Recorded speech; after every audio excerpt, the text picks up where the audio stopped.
प्रियंका गांधी, जिनकी तुलना अक्सर देश की पूर्व पीएम और उनकी दादी इंदिरा से की जाती है। उनके बालों से लेकर उनके चेहरे का हाव भाव तक दादी इंदिरा से मिलता है। लेकिन इंदिरा की पोती प्रियंका ने लोकसभा में जिस दिन अपना पहला भाषण दिया, उसी दिन उनकी एक अलग पहचान बनी और अब यही पहचान उनकी असल पहचान है। प्रियंका ने कई मामलों में देश को हैरान किया, चाहे उनका लोकसभा का पहला भाषण हो या चुनाव में उनकी जीत हो या फिर उनकी चुनावी रैलियां। आज हम प्रियंका गांधी का जिक्र इसलिए कर रहे हैं क्योंकि वो आज अपना 53वां बर्थडे मना रही हैं।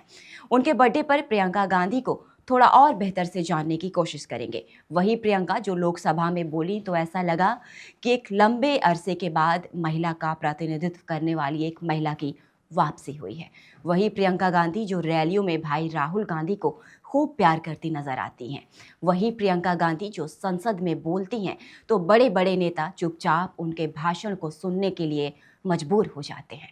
और वही प्रियंका गांधी जिनमें हम और आप आज भी उनकी सफ़ेद साड़ी में देश की पूर्व प्रधानमंत्री इंदिरा की झलक देखते हैं। जानेंगे प्रियंका गांधी की कहानी, लेकिन उससे पहले आप हमारे चैनल द हिंदी टॉप को सब्सक्राइब करें, बेल आइकन दबाना ना भूलें ताकि आप तक पहुंचे हर खबर सबसे पहले। प्रियंका गांधी ने वैसे तो अपना पहला भाषण 16 साल की उम्र में दिया था, लेकिन प्रियंका गांधी की बात हो तो उनका वो भाषण ज़रूर याद आता है जब वायनाड में भाषण के दौरान अपने पिता राजीव गांधी को याद करके वो भावुक हो गई थी। प्रियंका ने कहा था कि ये पहली बार है जब मैं सार्वजनिक रूप से इस बारे में बात कर रही हूँ, लेकिन ये एक कॉन्टेक्स्ट में है। मेरे पिता की जब हत्या की गई तब मैं 19 साल की थी। पापा की मौत के बाद मुझे तेज़ बुखार रहता था। मदर टेरेसा प्रियंका के घर मुलाकात करने आती हैं। उन्होंने कहा, मदर टेरेसा को शायद एहसास हुआ होगा कि जब से मेरे पिता की मृत्यु हुई है मैं दुखी और परेशान हूँ। उन्होंने मुझसे कहा कि तुम आओ और मेरे साथ काम करो। फिर मैंने दिल्ली में मदर टेरेसा की बहनों के साथ काम भी किया। स्पेनिश लेखक जेवियर मोरो अपने किताब में लिखते हैं कि 19 साल की प्रियंका गांधी पिता के टुकड़े को समेट कर लाई थी। उस वक्त राहुल गांधी अमेरिका में थे। परिवार में सबसे पहले प्रियंका को ही पता चला कि उनके पिता राजीव गांधी नहीं रहे। सोनिया गांधी बेसुध थी। प्रियंका गांधी वायनाड सीट से 4,10,000 वोटों के अंतर से जीतकर लोकसभा पहुंची। नतीजों के बाद प्रियंका अपनी चिर परिचित मुस्कान के साथ पत्रकारों से मिली थी। एक पत्रकार ने सवाल पूछा कि इस जीत का क्रेडिट सबसे ज़्यादा किसे देंगी। सवाल पर प्रियंका थोड़ा ठिठकती हैं, चेहरे के भाव उतरते और चढ़ते हैं। फिर वो जवाब देती हैं कि राहुल जी को। 53 साल की प्रियंका गांधी ने अपनी ज़िंदगी में एक पोती, एक बेटी और एक नेत्री होने के नाते बहुत कुछ देखा है। 12 साल की उम्र में दादी, 19 साल की उम्र में पिता की हत्या हुई, 17 साल की उम्र में पहली बार कांग्रेस के लिए प्रचार किया, लेकिन 52 साल तक की उम्र तक चुनाव नहीं लड़ा। प्रियंका अपने भाई राहुल गांधी से 18 महीने 24 दिन छोटी हैं। प्रियंका के जन्म से पहले दादी इंदिरा ने उनका नाम शारिका सोचा था। शारिका नेहरू परिवार की कुलदेवी का नाम है, लेकिन इंदिरा ने ही बाद में पोती का नाम प्रियंका रखा। दादी इंदिरा खुद कहती थी कि मैं शायद प्रियंका को बड़ा होते ना देख पाऊं, लेकिन आप प्रियंका को बड़ा होते देखेंगे तो मुझे ज़रूर याद करेंगे। अगली सदी प्रियंका की होगी। इंदिरा गांधी की दोस्त पूपल जयकार अपनी किताब इंदिरा गांधी ए बायोग्राफी में लिखती हैं कि 1978 में इंदिरा गांधी जेल में थी। उन्हें चौधरी चरण सिंह ने जेल भिजवाया था। तब प्रियंका की उम्र महज 6 साल की थी। प्रियंका दादी को बहुत याद करती थी और माँ के साथ जिद करके जेल में दादी से मिलने पहुंचती हैं। दादी को देखते ही उदास प्रियंका खुशी से झूम उठी थी। प्रियंका गांधी की एक छोटी सी पहचान ये भी है कि उन्होंने हमेशा से कुछ अलग किया, जिसने उन्हें आज बड़ी कामयाबी और बड़ी पहचान दिलाई है।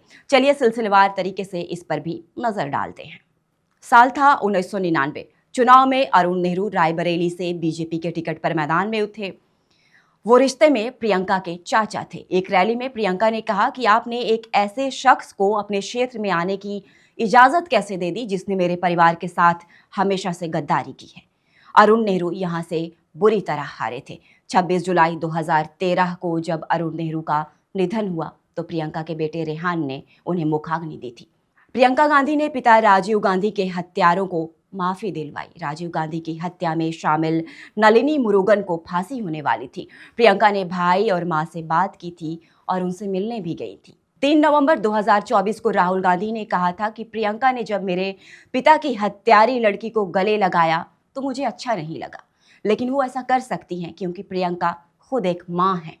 एमपी हो या राजस्थान, प्रियंका पार्टी की आंतरिक कलह को दूर करने में भी हमेशा एक संकट मोचन बनकर सामने आई। 2019 में एमपी के सीएम कमलनाथ थे, जो ज्योतिरादित्य सिंधिया से कुर्सी को लेकर संघर्ष चल रहा था। प्रियंका के समझाने के बाद सिंधिया शांत हुए। हालांकि 6 महीने बाद सिंधिया ने पार्टी छोड़ दी थी।